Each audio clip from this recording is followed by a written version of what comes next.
Welcome to Fathers and Daughters, a podcast where we discuss important topics and current issues from a biblical perspective that are relative to fathers and daughters. Please subscribe and email us at fdpodcast@yahoo.com with questions or episode topic suggestions. Hello, everyone, and welcome to episode 9 of the Fathers and Daughters podcast. All right, let's do this. This is part 2 of Walt Disney World Gomez Family Vacation Debrief. Woo woo! Woo woo. Last time we recorded this podcast, we were at the resort. We were. Right next to the pool, and sound was pretty bad, but I think it was fine. You're welcome. We are back at home in our makeshift studio. So it's nice and quiet. Yep. And we don't have to worry about some Disney DJ trying to get the kids around the pool to interact and Shut their do mouths. silly things. But anyways, we wanted to record a second part just so we can debrief the second part of our vacation. Yeah. When we recorded last time, it was Sunday, and we had been to Epcot, Magic Kingdom, In Hollywood Studios. And then Sunday was supposed to be our day off. And that's the day that we were around the pool. Yeah. In the morning, we had gone to a character breakfast, and then we came back to the hotel to relax for a little bit, and then we went out to the pool, and we decided to sit down and record. Then that night, we went to dinner at the Polynesian Resort. That was right? so fun. What did you think about that? That was really great. It wasn't my favorite dinner that we had, but it was an experience. They serve everything family style, which was really cool. It was an environment. It was a thing to do. Like it was an experience is a good word for it. That wasn't the best quality dinner, but it was very fun. It was really fun. The location is absolutely gorgeous. The Polynesian Resort is beautiful. And you could see the castle from the resort. It was overlooking the water. It was just really beautiful. They were playing like Hawaiian music the whole time. So it was just a really fun experience that we had. And then we kind of walked around the resort, which was really fun. They have a really, really cool gift shop in there that's just very like Ohana themed everything. So that was really fun. I really enjoyed that dinner. It definitely wasn't the best quality. Like the food was good. It wasn't the best that we had, but it was definitely on the top 5. It was a lot of food. Oh my gosh, it was so much food. It was all you can eat, which definitely made it really good. So they had, the first course was like this coconut bread that they brought out, and then they brought us this giant, just like kind of frying pan looking thing that was just enormous, full of pot stickers, noodles, vegetables, egg rolls, like all of them. And so you just kind of got to serve yourself with all of that. And then they came by with these giant skewers full of chicken, steak, and shrimp. And then they would just come and slice off as many as you wanted on your plate. And obviously they bring out the chicken first so you can fill up on chicken, and then they bring the meat and then the shrimp. But no one told us that they were going to bring shrimp. So by the time they brought out the shrimp, we were already full. Yeah, we were full. And what's interesting is that my friend Gabby from work had told me to not touch the bread and the noodles because the meats were really good. But I just couldn't hold myself. Okay. Yes. I definitely went head first in for the steak. I'm a steak person. Like if there's steak on the menu, you can guarantee that's what I'll be ordering. Unless there's like king crab. I'm not huge on shrimp. I think it's good. I think it's okay. I'm all right about it. I like scallops, but I'm definitely a steak person. So when they brought the steak out, I was head over heels on the steak. So on your scale of seafoods, what's your top? Oh, king crab, for sure. King crab? Like a bucket of king crab. Over lobster? Yeah, probably. Lobster's probably second to that. Really? I really like king crab. Okay. All right. That's cool. So the Polynesian Resort was really fun. That was definitely something I'd love to do again. And stay there. Yeah. The resort was just gorgeous.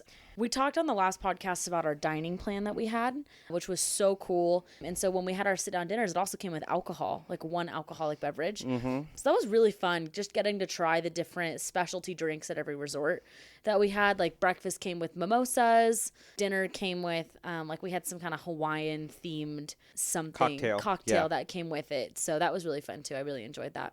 Yeah, that was really fun. After dinner, we hopped on the monorail, which was part of the fun, trying to figure out the transportation system, because we used our buses, we used our boats, we used the monorail. We used the Skyway. Yeah, and I think after a couple days, you kind of figure out where everything goes, right? I have no understanding of how the monorail works over there. I still don't. Like, I made the attempt to try and figure it out. I just don't know what parks it goes to. It stops at like 3 hotels. It goes to parks. There's just one stop that's just in the middle of nowhere where you just switch monorails. So it's almost like a subway system out there. Whereas at the Disneyland Resort, it's more of it just does 2 stops. It stops in Downtown Disney and it stops in Tomorrowland in Disneyland. And so it just does a circle the whole time. So it's not really a need mode of transportation. Out there, like that's how you get to and from places. It does, in fact, act as a subway system. Out here, it's more for enjoyment. Out there, it's necessary. Well, because every park is so far from each other, in the resorts too. Yeah. So after dinner, we ended up going to the Art of Animation because Ryan really wanted to see the Art of Animation. And he had done his research, and I didn't know what he wanted to see over there. But when you go to the Art of Animation, like every wing of the resort is a different theme. So one wing is Lion King, the other one is Nemo, the other one is Cars. And he really wanted to see that. And I wish we would have gone when it was a little bit lighter, so he would have enjoyed that a little better. But he liked it. They have these giant, like, full-scale models of all the different movies that you can go by Pride Rock, and it's what Pride Rock probably would look like. The pool was just phenomenal. It was all, like, under the sea themed for Finding Nemo, and so they had, like, these giant jellyfish things, like, coming out of the water. Like, it was a really cool resort. It's known at Walt Disney World as being one of the, an economy resort. It's not as expensive. It's not supposed to be as high a quality as some of the other resorts are. But I thought it was really cool. I think it's a good resort if you have kids. Yeah. If you have lots of kids, that's so fun because there's just so many things going on around you that would draw their attention, which is really cool. But one of my favorite parts about going to that resort was, like, we were just visiting, but the Skyway departs out of there. Mm-hmm. So we got to take the Skyway from there all the way back to Magic Kingdom, which I thought was really, really, or Hollywood Studios, sorry, which was really fun. And just watching Ryan take your phone and go take pictures of all the things he thought was cool was really cool too. It's not called the Skyway. It's called the Skyliner. Is that what you said? Yeah, that's what I said. Okay, yeah, it is. I said the Skyway at first. Okay, no, it's the Skyliner, and that's pretty new. That went up early this year. So anyway, so the Skyway was really cool. That was something really fun we did on Sunday night. And then we went back to our room, right? Yeah. So that was our day off, which was very busy. What did we do the next day? That was Sunday. Monday, we went to Animal Kingdom. That was probably my favorite park. That was my favorite park, too. That was such a cool... I wish we could have done 2 days at Animal Kingdom. I really do. And the park is huge. Absolutely enormous. But I feel like everything we went to, I was blown away by a new thing. Yeah, and I think... Well, Epcot was new for you. Epcot was Hollywood Studios was new. Everything was new for you, but you kind of knew what to expect with Magic Kingdom. Yeah. For me, I had seen Epcot and Hollywood Studios before. So, and Magic Kingdom, it was like Disneyland on crack. But I wouldn't say that. No? Okay, well, for you, that's just fine. A different version of Disneyland. But Animal Kingdom was something I had never seen before, and I hadn't really done my research just to see what the park was like. So it was just something new, and I really, really loved it. I had been told a really long time ago that it's basically just a Disney zoo. And so I kind of went in with this perspective that, that's all it is. And the park is really famous for their safari. That's kind of the only thing that I really knew about Animal Kingdom. So I was like, a safari, whatever. It's not in Africa, so it can't be that cool. And then I just wasn't really excited. I was like, I'm not really a zoo person. I'll do the zoo maybe once a year, if that. So I wasn't super pumped about it, but I got there and was just so absolutely blown away. Mm-hmm. Number one, it's huge. I mean, we probably walked more that day than any other day. It's just massive. And there's just something new. So it's divvied up into different parts of the world. Mm-hmm. So you have like Africa and India and like all of these Asia and these different places. But there's different sections and it's sectioned off by places of the world. And you just kind of go and do these new things at each thing. Let's start with Expedition Everest. It's kind of like their version of Matterhorn. Mm-hmm. What did you think? I thought it was great. It was hilarious. We were on the ride. And if you don't know, you start going up the ride and it takes you all the way, like, quote, up the mountain. And you stop and it looks like the tracks have been ripped out. Yeah. So you can see the tracks all up in front of your face. and like they've been cut out, so there's nowhere to go.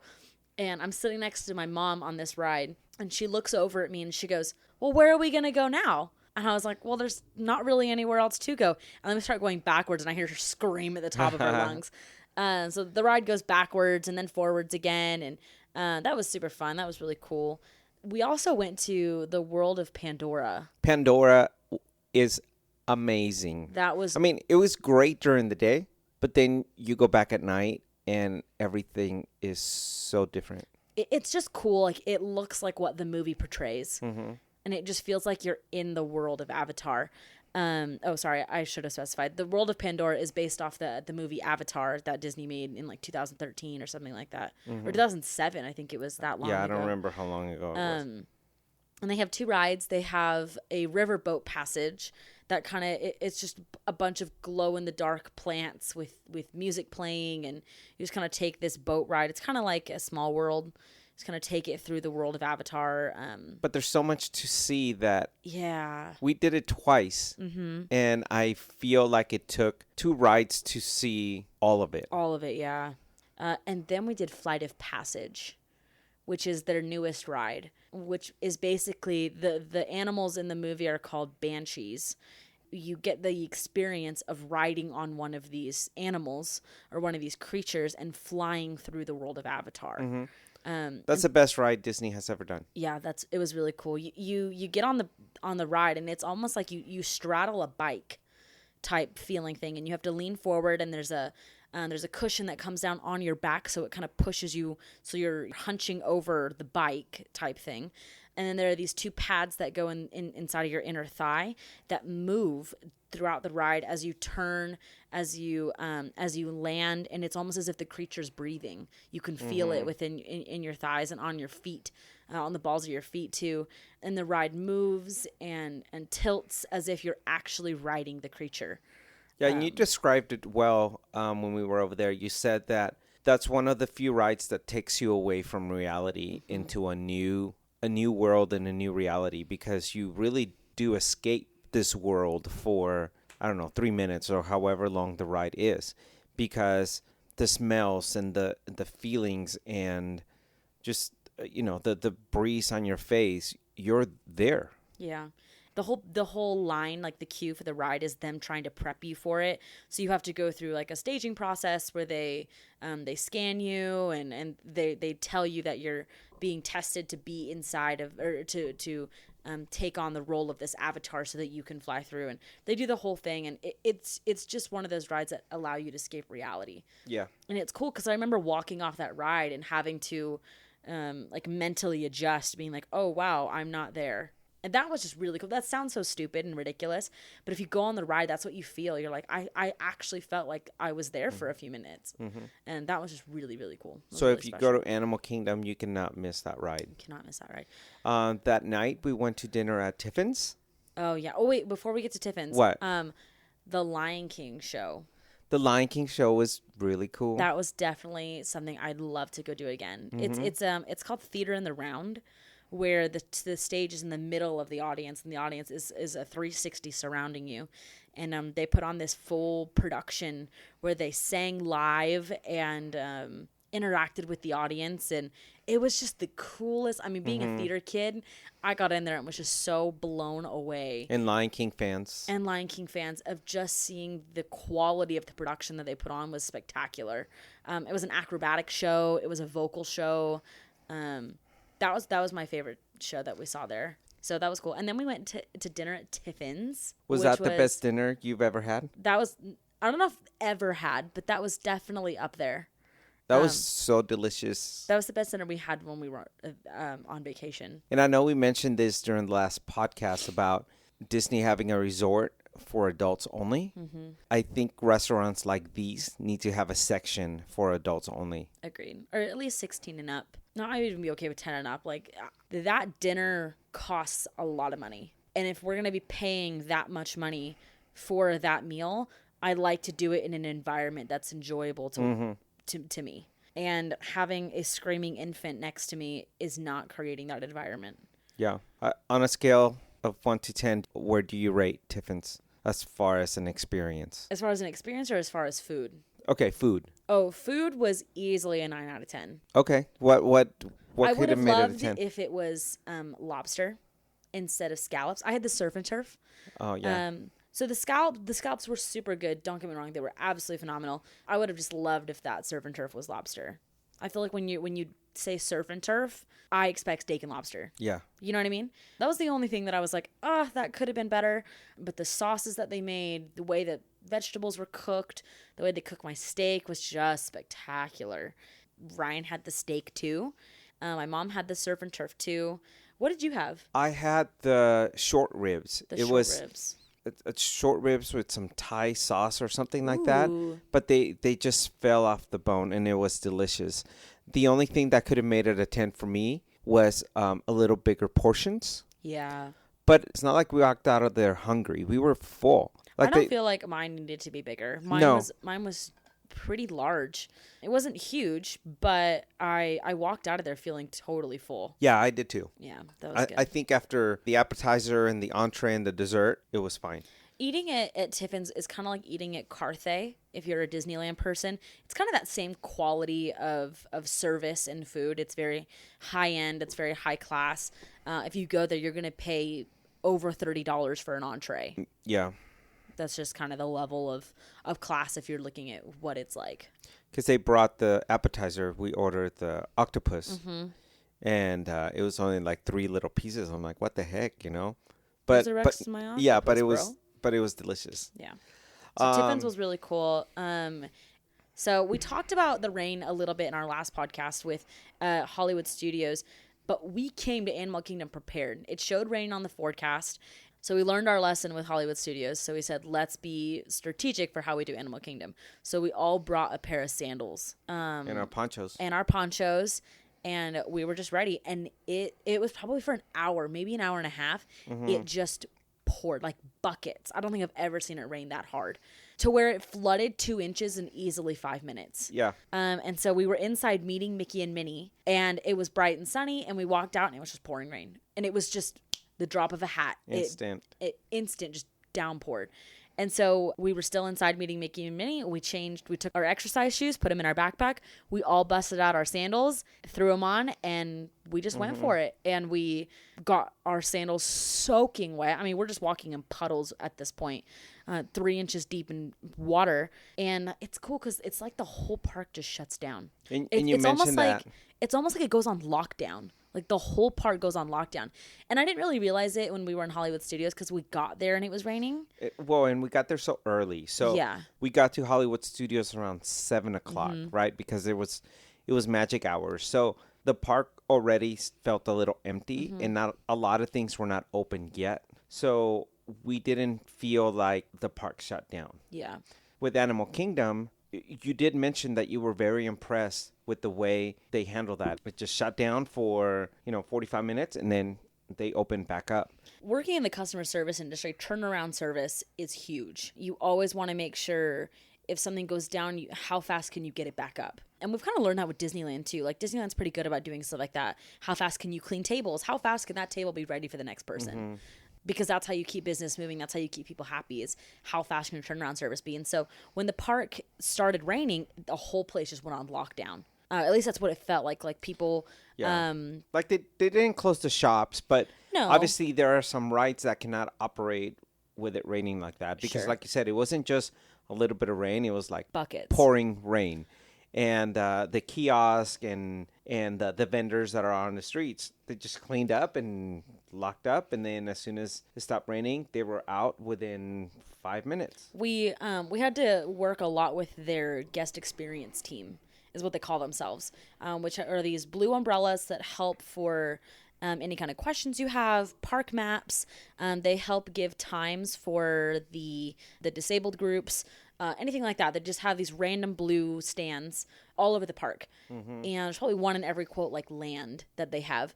And so we worked a lot with them because they gave times for us for all their rides. And when it started raining, shut down. The windows closed, everything. And we got there right after it stopped raining. And 5 seconds later, the umbrella goes back up and the lady goes into her drawer inside of the kiosk that's there. And she pulls out a squeegee. She squeegees the water and then pulls out a towel, wipes the desktop down, and says, "How can I help you?" And we were like, "Whoa!" Like she was ready for that. Like, well, I'm sure they do this a lot. It was just the turnaround service was spectacular, and it was just so fun getting to prounce around in flip flops that are soaking wet. It's not like you're gonna get sick because it wasn't cold. It was 85 degrees outside, pouring rain, and we're just jumping in puddles. And I was wearing shorts that day, so I didn't care how wet my legs got. And then it stopped raining, and you let your legs dry, and you put your tennis shoes right back on, and you have dry shoes to walk around in. Pack your ponchos and ready to go. But so that was a really cool experience. We did get sick coming back. I think everyone got a little cold because of the different weather changes that we had there, like the temperatures. It was muggy and hot outside. Then you got into the buses, and it was freezing cold. And it was just a whole week of going from hot to cold, hot to cold. Yeah. And we didn't stop moving. The only time we stopped moving was when we laid down to go to sleep. True. So then our next day was Magic Kingdom number 2. Our second day of Magic Kingdom. And that was a lot of fun, but that was hot. That was a day that it was so hot. The hottest I think it was 90 degrees and like 90% humidity. So it was burning. But it was fun. It was a really nice, relaxed last day. We only had 2 lands to get through. We only had Tomorrowland and half of Fantasyland to do. And we did all of Tomorrowland the first hour we were there. We were done. We finished off Fantasyland the second hour we were there. So by the time it was noon, we had done everything in Magic Kingdom. And we just took the rest of the day to do rides a second time, to go and find special snacks that we wanted, that we had seen on Instagram or social media. We were like, oh, these are some special snacks. Let's go find where these are and eat. Like we had these loaded onion rings that were fantastic. They were so good. And the tots, the buffalo tots. Yeah, the buffalo tots were super good. And the nuts. Toasted cinnamon almonds. Apparently they're churros there. They sell them at like popcorn stands and churro stands, pretzel stands. They just sell these little tiny bags of toasted cinnamon almonds, and they're so freaking good. I was so mad it was the last day and we found out that these almonds are their thing. So Disney, I think you need to bring these nuts to California. We need them at Disneyland too. And so I asked someone who was local there. We met these people on the Jungle Cruise who have Disney World passes. And they're like, oh, we live around here. We come a lot. So it was cool getting to talk to them. We swapped Instagram handles, so we're able to get in touch with them. And we kind of sat and talked to them after the Jungle Cruise about their experience with Disney. And I asked them, I said, your toasted almonds, like, what's the deal with those? And they're like, those are the thing to do. And we told them, but your churros suck. Yeah, their churros there are terrible. Churros in Walt Disney World are nothing compared to Disneyland churros. Yeah. So it's cool getting to talk to them, and because sometimes Disney releases things at Disneyland and not at Walt Disney World, or they'll release things at Walt Disney World and not Disneyland. And so we're like, hey, let's get in touch so we can start shipping each other stuff. So yeah, I think that's going to be a really good relationship. Yeah. We also got to see Quinn at Little Peter Pan. Oh, he's so sweet. So, we've been following this kid for a while, and I think they're from Ireland, right? No, Scotland. And they love Walt Disney World. This little boy dresses up like Peter Pan. He's known as the Little Peter Pan. And he goes around and takes pictures with Peter Pan, and they have the cutest Instagram page, so go follow them. So follow him at Little Peter Pan, and you'll have fun following his stories. I think what we were most excited for that day was our dinner. Oh my gosh. And I think that was going to be like the dun, dun, dun, of our vacation. The finale, the thing that we wanted to do the most. We even brought a different change of clothes just for that night. So Walt Disney World has this restaurant called Be Our Guest. And there's a little tiny castle in the very back of Fantasyland. It's the Beauty and the Beast castle. For those of you who don't know, Beauty and the Beast is my favorite Disney movie. They learned that during the last podcast. Oh, yeah, that's right. I love them. My name is Belle, so I love her in the movie. This restaurant is themed after the Beauty and the Beast movie. And so they have the ballroom you can eat in. They have the West Wing. They have the Enchanted Room. They have all of these different things. And so we brought a change of clothes that day. And so Mom and Dad dressed up in their fancy Disney gear. And Ryan, we bought him a shirt on Amazon. That's just a t-shirt, but it looks like the t-shirt that Beast wears in the movie. And then I bought a yellow dress and wore my bell ears and some yellow shoes, and we went to do Be Our Guest, and that was one of the coolest experiences I think I had the whole time we were there. Dinner was great too. Oh, it was delicious. It was a really nice restaurant. Really high quality service. The waitress was awesome. The waitress was super cool. And so with the dining plan, you get a special drink. So I had a very, very expensive glass of wine. Which is super great. We all had a special drink. I ordered the filet mignon, which was out of this world, super delicious. And then you get like a 3-course dessert, which was really cool. Oh, you got an appetizer too. So we had lobster bisque. You had escargot. I had escargot, yeah.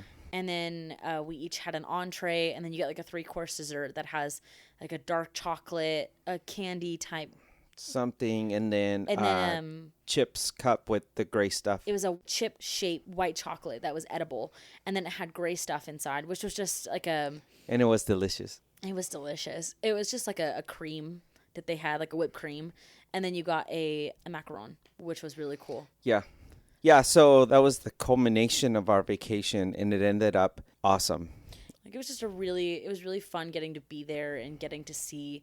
I have a revolving or what's it called? And it plays music. What's it called? Like a music box. Like a music box. Yeah. Thank you. Yeah, like a music box. And it's just like a little statue of the two of them, of Belle and the Beast, and you turn it and it plays music. And so they had like a life size, like a giant one. That's right. It's like the same one, but it's the same giant. One. Yeah, it's the same one, but it's giant in the middle of the room, and I just lost it. I was like, I have this. This is so cool.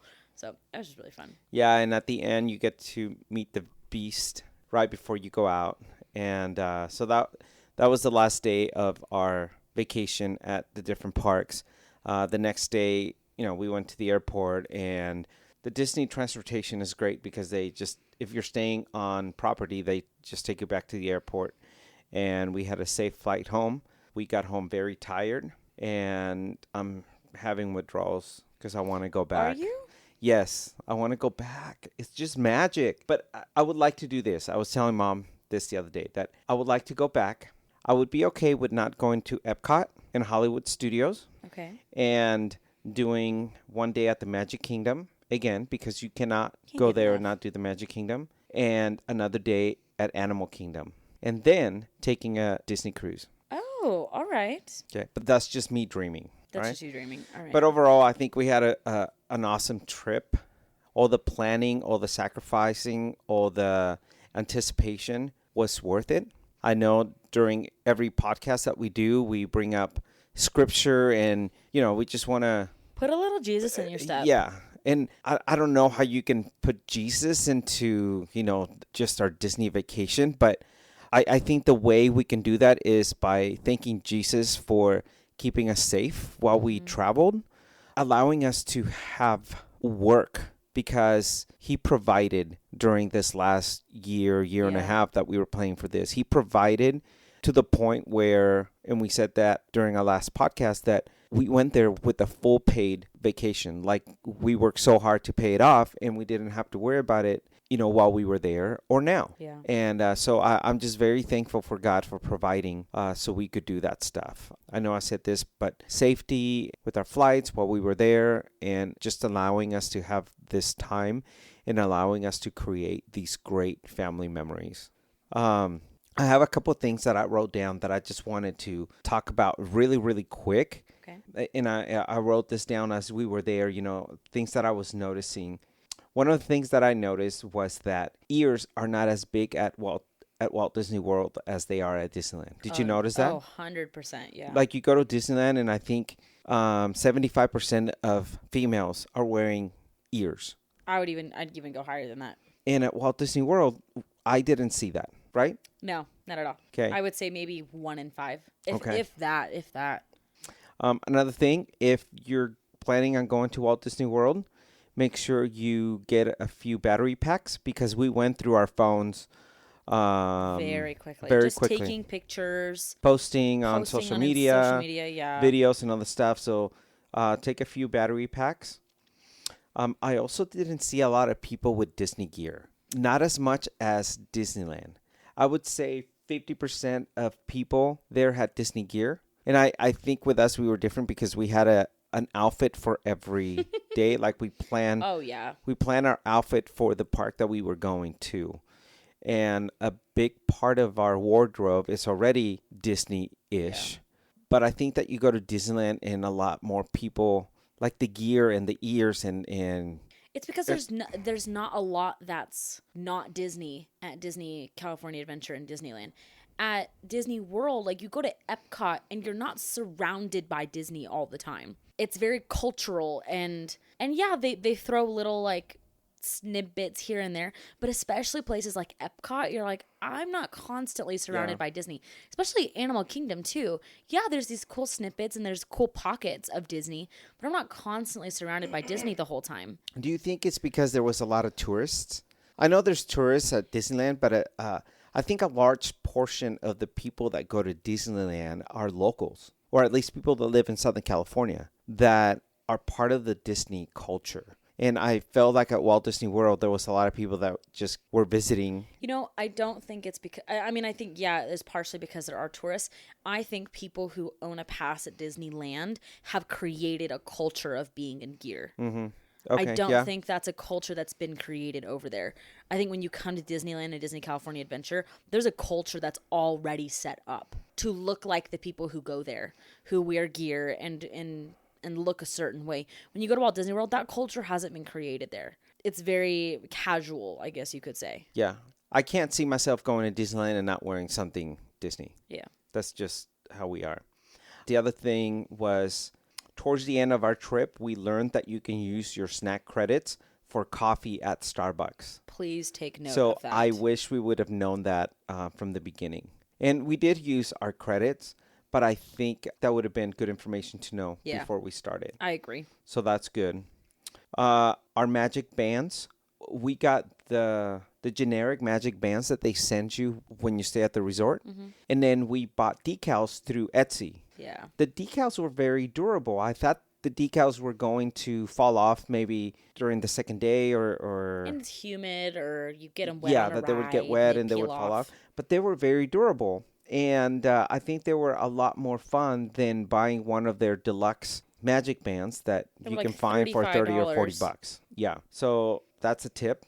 I did like the seat cushions at Space Mountain. Mm-hmm. And I feel like Disneyland needs to put those seat cushions in their Matterhorn. I feel like those seat cushions are so old. What? The ones at Walt Disney World. They were not new at all. Oh, they were not new, they were all but they were faded and weird. But I was like, but they were cushy. So comfy. They were cushy. Disney Matterhorn needs seat cushions. Yeah, agreed. Their Tomorrowland was outdated, but it was kind of cool because it felt retro. Mm-hmm. But I don't think it's like that because it's meant to be retro. I think they've just failed to update it or continue making it retro and go for that theme. Yeah. And last, paper straws. I mean, I know we're in California and we're used to paper straws, but I expected that being outside of California, we weren't going to have to deal with the dumb paper straws that melt in your drink after 5 minutes. I understand why. I just don't like the straws. I wish there was some other thing we could use that's not plastic that won't kill sea turtles, but that isn't paper. Yeah. That'd be really cool. I would have loved, and this is just me not doing my research, I would have loved to have known that they did paper straws there because I would have brought my reusable straw. Mm-hmm. But I didn't bring it, and I wasn't going to pay $25 for their reusable straws. It wasn't about that life. It was just inconvenient. Yeah. That's all it was. Yeah, but I just didn't like their paper straw, and I know we're straw snobs, but you know. Oh no, that wasn't my last thing. One last thing. I have some trivia questions. Okay. So what's up? The gays. Walt Disney World does not have so many gays as Disneyland. Did you notice that? I don't think this is good to talk about. Why? I mean, why not? Because this can be taken very offensively. I'm not being offensive towards the gays. I don't think it's nice to call people the gays. I'm not trying to be mean. I can call them the gays because I have street cred.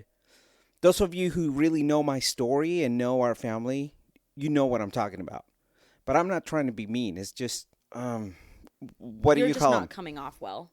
Okay, so how do I say it so it sounds... I don't think we should talk about it. The gay community, is that nice?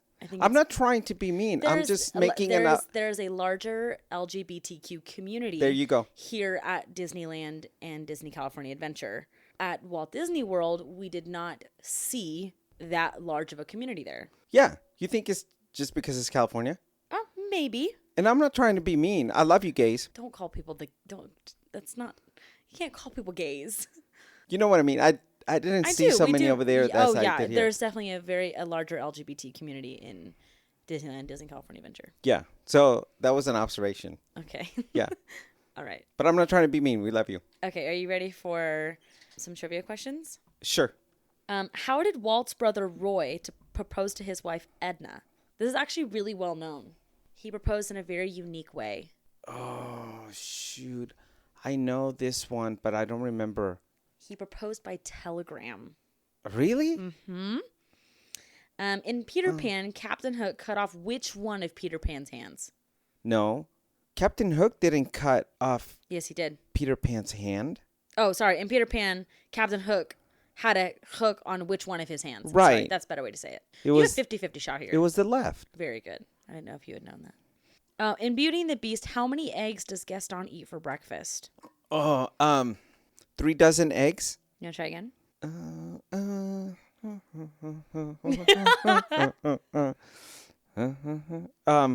4 dozen? 5 dozen eggs. I knew it was a few dozen. In Toy Story, Slinky is famous for playing what game? Slinky constantly tries to get people to play a game with him. What game is he trying to get people to play? Hide and seek? No. Yeah, I don't know. Checkers. Slinky's trying to get people. Okay. Remember, he like pulls it out from under the bed. It's like, Mom, would he play checkers with me? Okay. All right. When Walt Disney World opened on October of 1971, who gave the opening day speech? At Walt Disney World? Walt Disney World, opening day. I don't know. Roy Disney. What was the first roller coaster attraction at Walt Disney World? Space Mountain or Big Thunder? It was Big Thunder. It was Space Mountain. was the first mountain at Walt Disney World. Really? Mm-hmm. I kind of thought that Big Thunder went up first at Walt Disney World, and then they brought it here, and then Space Mountain went up here first and brought it over there. But maybe it wasn't like that. This is kind of a harder question, so I'll be very surprised if you get this. In the beginning of the animated feature Dumbo, they zoom in on a map of the U.S. to a state where the circus goes for the winter. Which state do they zoom in on? Florida. That's right. Mm-hmm. Interesting. I didn't know if you had known that. Mm-hmm. And then they go into the Casey Jr. scene. All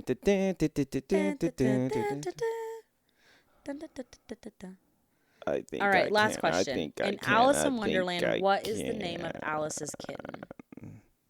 The kitten. Mm-hmm. That Alice plays with before she falls down the rabbit hole. How peculiar. I don't know. His name is Dinah.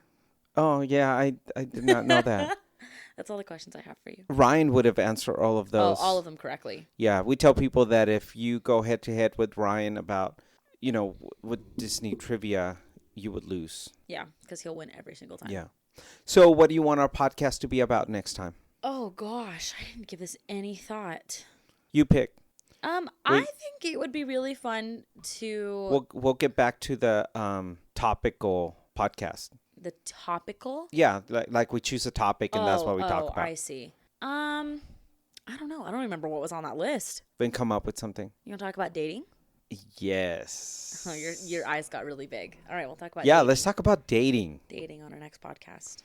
Okay. So next time we're going to talk about dating. We're going to talk about what it's okay when it comes to dating and what relationship dads and daughters should have and communication when it comes to dating. We'll share a little bit about our own dating experiences. I would like to talk a little bit about what dating was for me and see where we go. Totes. All right. So, ta-ta for now. Ta-ta for now. And we'll see you next week. Peace. Thank you for listening to the Fathers and Daughters podcast, a Moosegood Entertainment production. For questions, comments, or topic ideas, email fdpodcast@yahoo.com. Please subscribe and tune in every week for new episodes.